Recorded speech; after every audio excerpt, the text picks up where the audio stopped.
Hey everyone, back here to make another video, and sorry I haven't posted any more this week other than this one. My week's been pretty hectic, and I'll tell you why here in just a minute.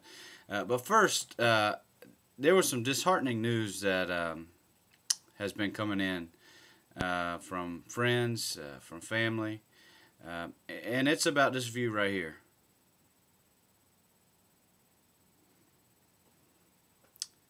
I am a little disheartened that people continue to make fun of my hair falling out.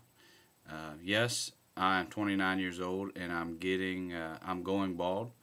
You don't have to continue to point that out to me. I will try to adjust the camera so that you cannot see my bald spot anymore. And that's how we're going to deal with that. I'm okay with being bald.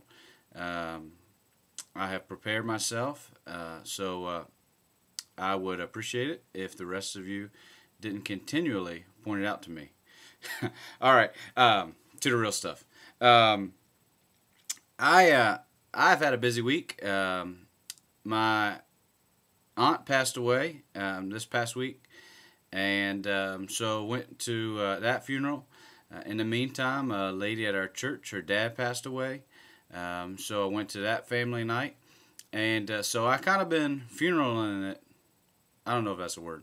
I've been doing the funeral thing all week, and so that's kind of where my life has been over the past week is doing the funeral thing, listening to messages about people's lives, and watching people remember and weep over ones that they love that are no longer here but have passed away. And so this morning it was kind of funny because I continue reading here through Philippians chapter 1. And let me read to you Philippians chapter 1, verses 20 through 24. For I fully expect and hope that I will never be ashamed, but that I will continue to be bold for Christ, as I have been in the past. And I trust that my life will bring honor to Christ, whether I live or die. For to me, living means living for Christ, and dying is even better. But if I live, I can do more fruitful work for Christ. So I really don't know which is better. I'm torn between two desires. I long to go and be with Christ, which will be far better for me. But for your sake, it is better that I continue to live. You see, here he writes that he's torn between two things. It would be much better for him to die and go and be with Christ, be with the Creator, be in the heavenly place. But he also realizes that it would be better for the people around him, for him to continue to preach the gospel, for him to continue to share the message of Christ with them so they might grow, that more of them might be able to experience that in which he longs for.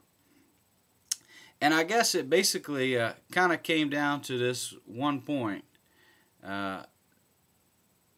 That we have a appointed time. God has set aside an appointed time for us to live. He's set aside an appointed time for us to die, and that is the way it is going to be.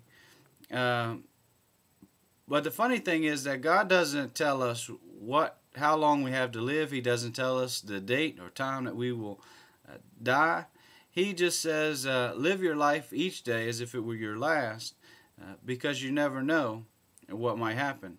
And so I guess my question today is, think about this. What if the doctor came or called you today and said that you have 1 week to live? Think about that for just a second. If the doctor called you today and said you have 1 week to live, what would you do?